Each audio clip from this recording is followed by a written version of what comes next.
Saya harus tahan semuanya.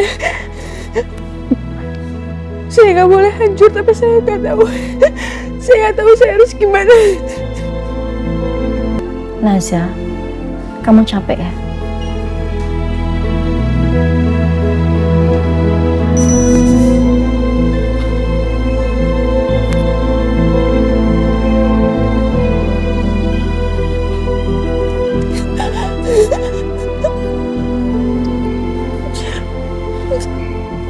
Saya nggak tahu itu apa namanya, Dok.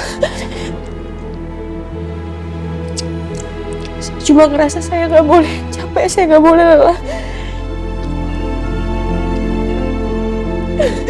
Saya harus tahan semuanya. Saya nggak boleh hancur, tapi saya nggak tahu. Saya nggak tahu saya harus gimana.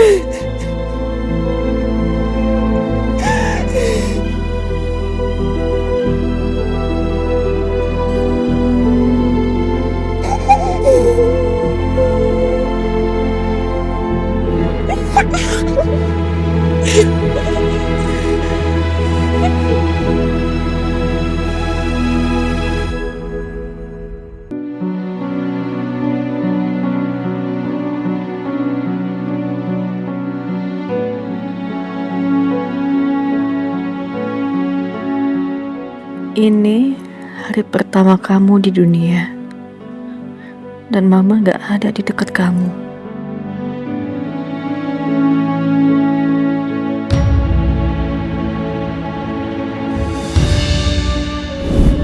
Halo, Kak. Kak, Kakak masih mau deket kan sama Baby Leon?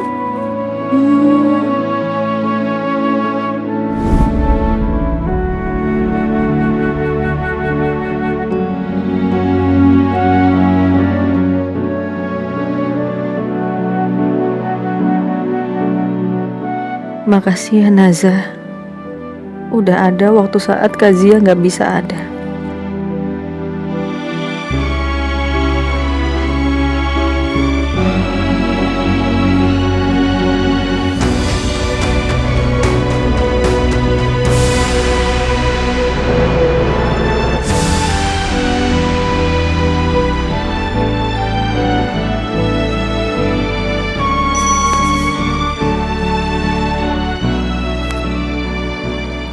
Suatu hari nanti, Mama akan ajak Leon jalan-jalan ya.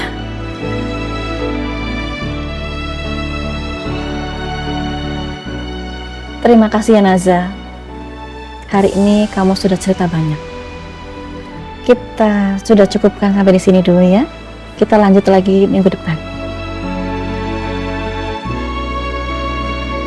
Tapi jiwa saya nggak terganggu kan, Dok? Enggak. Kamu hanya capek aja. Karena saya merasa sendiri. Semuanya terbalik. Hati saya merasakan ini semua salah. Tapi apa yang saya lakukan kebalikan dari isi hati saya. Seperti yang saya bilang, kamu hanya capek. Capek banget. Dan itu sudah numpuk terlalu lama. Kalau badan luka, kita bisa obatin. Tapi kalau capek seperti ini, itu juga harus dirawat. Kalau enggak, itu bisa berdampak negatif pada tubuh kamu. Iya, iya, Dok. Makasih ya, Dok. Sama-sama.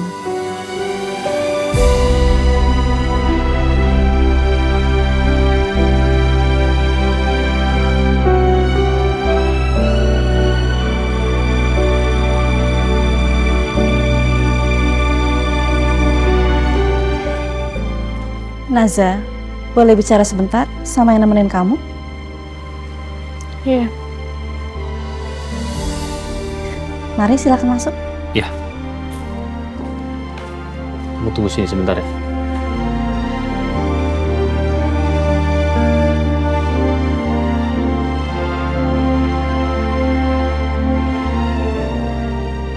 Pak, Ya, saya Aldi.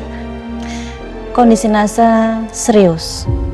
Yang saya lihat, dia mengalami kelelahan mental yang berat. Bahasa medisnya emotional exhaustion. Sudah berlangsung lama.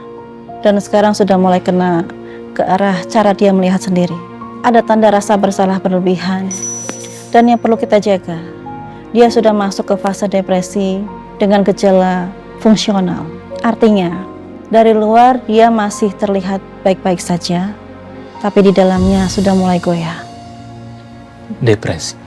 Iya, dan kalau dibiarkan, bisa berkembang ke fase depresi mayor. Di fase itu biasanya sudah muncul isolasi, menarik diri, bahkan ke arah pemikiran lebih berbahaya. Itu artinya gimana, Dok? Dia tidak boleh sendirian terlalu lama. Dia butuh lingkungan yang stabil, dan yang paling penting, dia harus tahu ada seseorang yang konsisten hadir, bukan cuma ada tapi tidak pergi. Oke, kalau gitu saya akan berusaha untuk selalu ada untuk dia. Ini jadwal berikutnya ya. Oke. Mas, dokter bilang apa? Kamu butuh waktu. Butuh waktu. Ya. Tapi dokter nggak bilang kalau Nazia tuh gangguan jiwa kan? Enggak dong. Cuma butuh waktu aja. Tapi berapa lamanya masih belum tahu. Kamu tenang aja ya. Nazia nggak mau papa tahu soal ini. Iya, masakan rahasiakan ini. Kamu lapar gak? Lumayan. Yaudah, kita makan dulu. Yuk. Nah, nggak usah dibukain lah pintunya. Bisa sendiri kok. Ya nggak apa-apa dong Ayah, selagi masih bisa kenapa enggak? Tadi presentasi kamu tuh bagus banget. Mereka akan ambil semua kerjaan kamu. Itu kan juga karena Ayah. Kamu tuh. Masuk. Pak Wira, maaf, Bibi teh mau laporan. Ada apa, Bi? Itu Pak, Nonjia, Bibi lihat ada di lantai. Emang ada kejadian apa, Bi? Kayaknya Nonjia teh jatuh dari kursi roda, Mas Nata. Bibi teh sampai kaget, makanya Bibi panggil Parjo buat bantu angkat. Ya udah. Sia, kamu gak apa-apa kan? Ada yang luka kan? Hah? Nggak apa-apa, Pak. Tadi Bibi bilang kamu jatuh. Kayaknya kamu butuhin deh suster full time supaya nemenin kamu. Nggak perlu. Wah, perlu bagaimana sih, Ji? Hah? Kalau ada apa-apa bagaimana? Bisa sendiri, Pak. Ya udah, kamu bisa sendiri. Kalau ada apa-apa hubungi Papa, ya.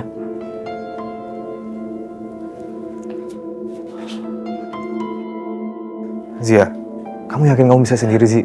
Kalau nggak biar ada suster yang standby terus di sini. Iya. Maaf sih. Ya udah aku keluar kalau gitu.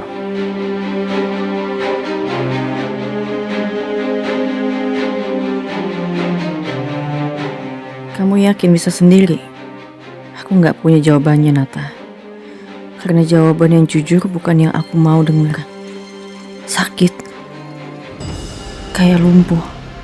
Dan juga kayak bisu. Hati aku terasa sakit. Jiwa aku juga nggak berdaya. Tapi aku bisa apa? Aku cuma bisa menerima semua nasib ini. Untuk sementara.